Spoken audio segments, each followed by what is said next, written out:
and give it to ourselves. I would argue that that's not real dignity and respect we're giving them sometimes.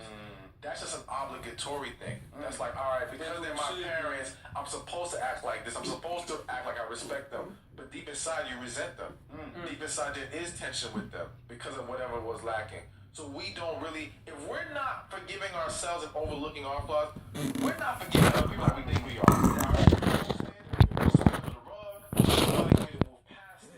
But truly forget, because like you said, once you start to realize that we're all the same.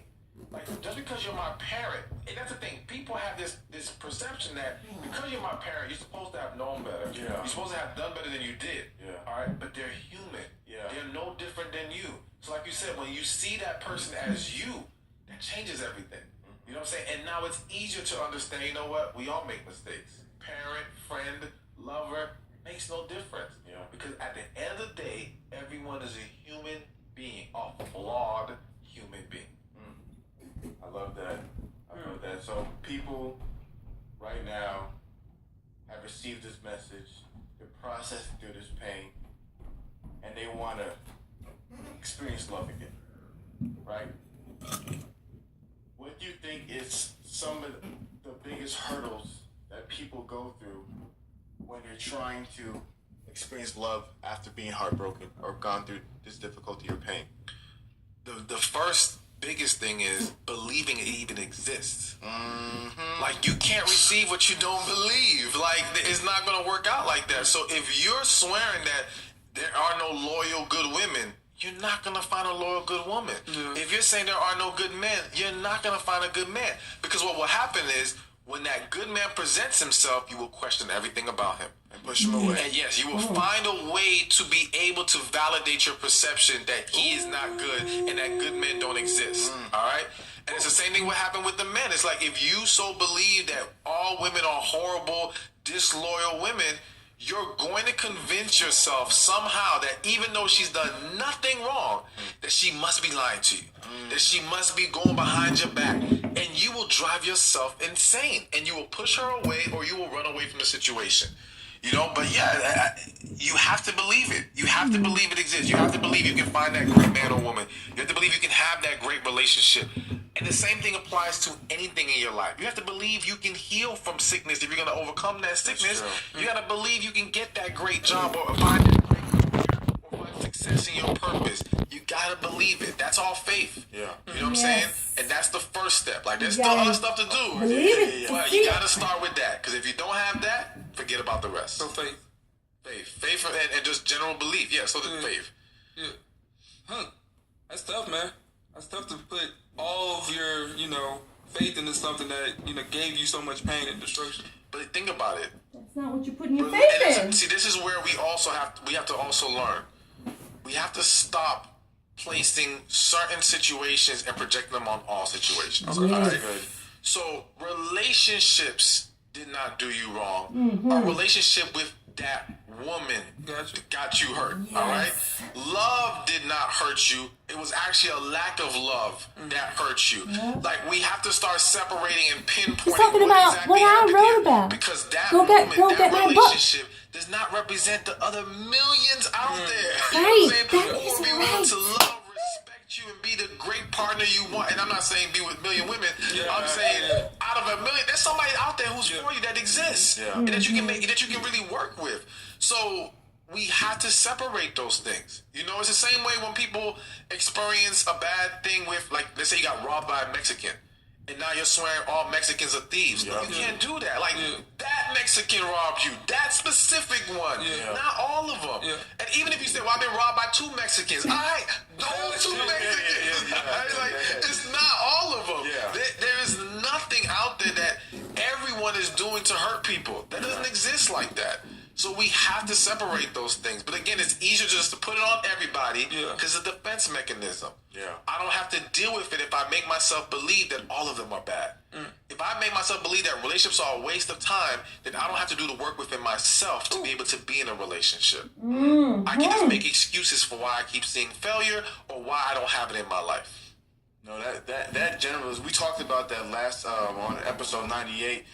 That generalization is something I feel like cripples so many people because, like you just simply said, let's say I think last month I looked at the numbers. There's 43 point.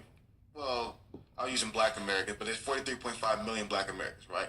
So it's probably, let's go 50-50 fair. So there's like 21 million roughly, give or take each.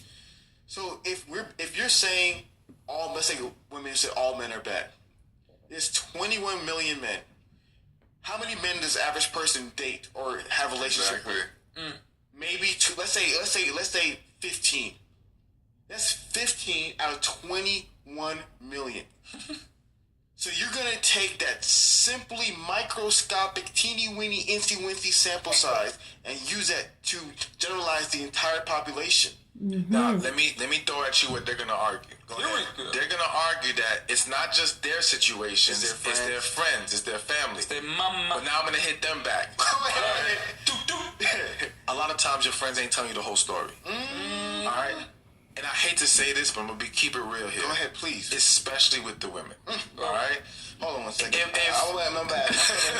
And this is not an attack. This is not to speak down on women. This is not to single them out. Well, I guess technically I am in a sense, but the fact remains that let's say a woman's in a relationship with a guy and she does things to mess it up, all right?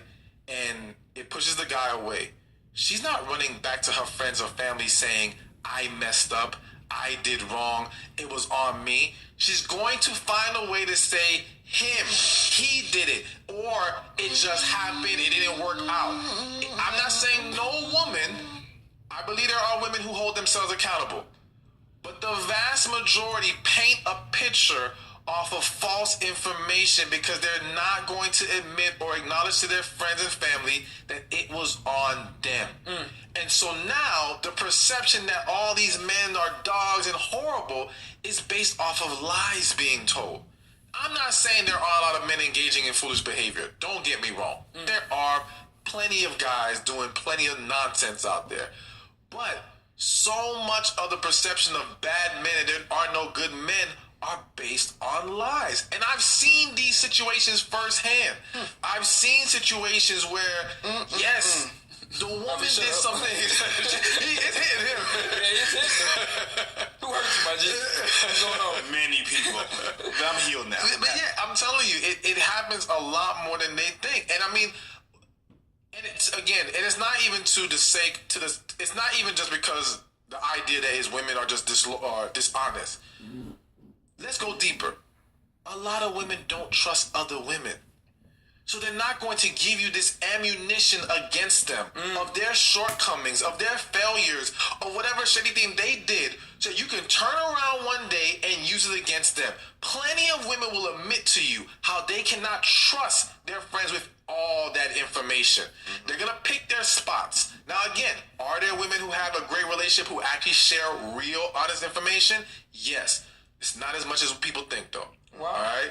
They're much more protective than we realize when it comes to other women. They're more likely to tell a guy what really went down than they are to tell their female friends. You know what's so interesting that you brought up? We're the victims. That's what interesting. But we're the victims here. It's so interesting what you brought up, and there's a psychological study that talks about for a lot of women that there is a fear of being somehow negatively labeled by society as you are getting the scarlet letter, you've done something wrong, right? But with men are more prone to be honest and be like, oh, we ain't shit, we ain't this, oh, we dogs, oh, I did this. Like, men are more like it's like a culture of men being able to say we all mess up and we laugh in a room. I think also because they expect it. Like, people expect it to. And so people expect men to mess up. But think about it. For a lot of women, there's this culture of perfection. There's a culture of mom doesn't make any mistakes. Dad is the stupid Homer Simpson, Peter Griffin, bumbling idiot. So there's so many things that go on that create this unhealthy expectation that if I make mistakes, there's not space for me to be confident and vulnerable and share these things to the public. Because I'm not supposed to. Because I'm not supposed to.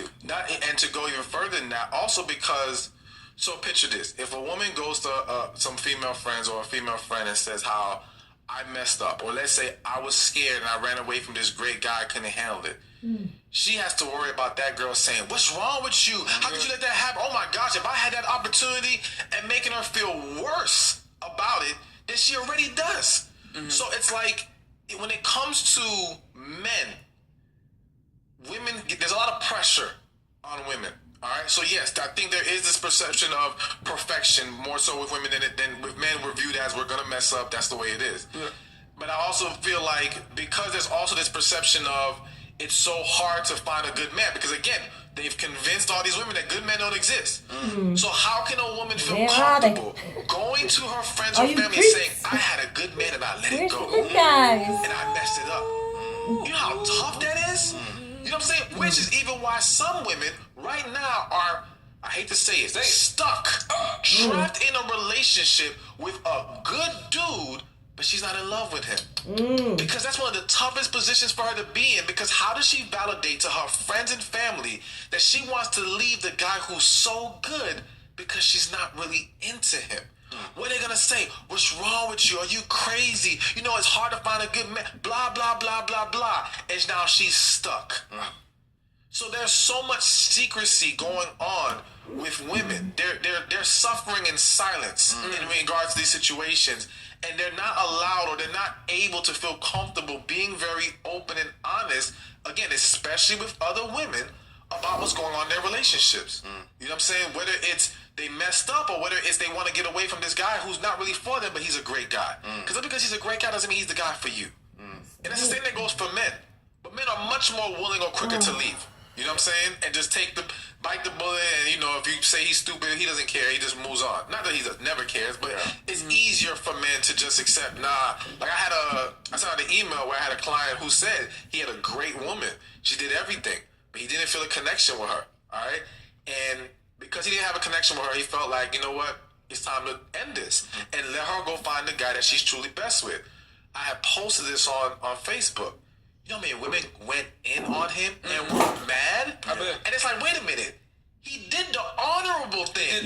He recognized that he was not truly into this woman despite how great she was, and he let it go rather than drag it on. And one guy commented, like, "I don't get it. If he would have stayed with her, you would have been mad. He let her go, you're still mad. He can't win." Exactly. And that's what happens. You know what I'm saying? But yeah, a lot of women. Yeah, if a woman messed up, what did he do? Yeah, it is. It's true. What he do? You get the full story. And let me also say this: in the very beginning, when you mentioned how women are much more comfortable expressing their hurt, and a lot of men hurt in silence and they don't show they fake tough. The other, and it makes people think, because you know, there's times where if I tweeted right now, "Men have feelings too," there will be people disputing that. Yeah. Actually disputing that. Yeah. Like, that's crazy, but it's real. Like, they don't actually think we have feelings. Or a lot of women out there, or some women out there, don't think men actually have feelings because they are hidden. That's true. All right? But a point that I want to make is that when a woman goes to people and says, "I've been hurt, you know, this relationship failed," or whatever, they're trying to console her. "Oh, it's him. It wasn't you, boom, boom, boom." When a man says this thing went wrong, it's what you do wrong. Yeah. You know what I'm saying? It's suck it up. Yeah. Deal with it. Oh, come on, man. You'll find somebody. Like, he doesn't get the same sympathy. And so that contributes to men not being transparent and open about when they get hurt. Break hearts. It's hard to know who you can talk to and be vulnerable with without it being thrown in your face, without you being looked down upon. Because in that moment, based off what we've been fed, we feel like we losing respect when we show that hurt. Yeah. You know what I'm saying? And it's hard for us to embrace that, but if we learn how to encourage it more and create more safe places for men to open up, and I think more would be willing to do it. No, I agree. And I think, like you said, it's just that unhealthy narrative, and that's the one thing we've been trying to break on the show. These unhealthy narratives about men and about women that's causing, like you said, a lot of people to become stuck. Because, like I said, you cannot tell me that you honestly believe that God created women good and men bad. You can't tell me that. You can't honestly believe that. Like, you can't say in my heart, God made women good and God made men bad. Like, this whole idea of this tyrannical, evil male patriarchy where every single man was doing evil to every single woman for thousands of years is just total mythology. Were they big, strong, powerful men who did bad things? Yes, but guess who they did bad things to? Men and to women. But to your point, if a man punches you in the face and you cry, what do people tell you? Suck it up. Why don't you fight him back? Be a man. A man punches a woman in her face. How dare he? Bring the mob. Let's kill him. But the guy is probably weaker than the girl. There's some girls who are tougher and stronger than guys. You know what I mean? Let's be honest. But because he's the man, we just assume, oh, he should be okay. And there's the girl, then, oh, this is so bad. So I just feel like what I love that you've done, and I love what we're trying to do with the show, is to change these narratives. Because you're right, these narratives will trap you. If you think, and I said this last week, if you think every black person is a thug, somehow you're going to find a thug in every person, even the nicest grandma. If you believe every man is this cheating, manipulative, lying, because you will simply look for the teeniest crevice of this. You liked her picture. You must be a cheater. And you go for it. And so I just feel like, man, men and women alike, because we're both guilty of it, we just have to stop pointing these fingers and having these unhealthy narratives about one another. Absolutely. And that's all it boils down to. We have to understand that we're developing these perceptions off the wrong things. The reality is that people base their perception off the highly desirable. And what I mean by that is, really I see where you're going. You're saying all men are dogs. Why? Because it's the men that you desire. These athletes, these entertainers. I'm not saying all of them are dogs, but those are the ones who get showcased. Yeah. Those are the ones who are typically engaging in behavior that isn't healthy, that is doggish, whatever you want to call it. Not saying the regular dude ain't doing some nonsense too, but we ignore. There's probably, I'm going to say it. There's probably 80% of dudes out there who ain't doing nothing wrong, who are good, genuine dudes, but they're not the ones who are highly desired. Yeah. So they get overlooked, and instead we now use the 20% or less to define the whole group, all right, and say all men are dogs. And it's the same thing that happens on the other side with women. You got men say all women want money, all women this, superficial, blah, blah, blah, blah, blah, blah. No, it's because you're focused on the Instagram model. You're focused on the woman who's getting showcased, all right? And her behaviors are showing she's jumping on this one for money, jumping on that one. And so now the 80-90% of women who don't get down like that get completely overlooked, or you don't, and they're not even overlooked. You're defining everyone by this smaller percentage. The minority is what they're using. And again, it's the highly desirable. And I say highly desirable based on what typically society gravitates to. It may not be highly desirable for everybody, but what typically people showcase and put on a pedestal, those are what you're basing your perceptions on. And it's wrong. Yeah. It's wrong because for every bad dude, I can show you a bunch of other good dudes. And for every disloyal, money-hungry woman, I can show you a lot of good women. Yeah. Well, are they fine? And attractive men and women. Now, yes, they may not always, and that's the thing.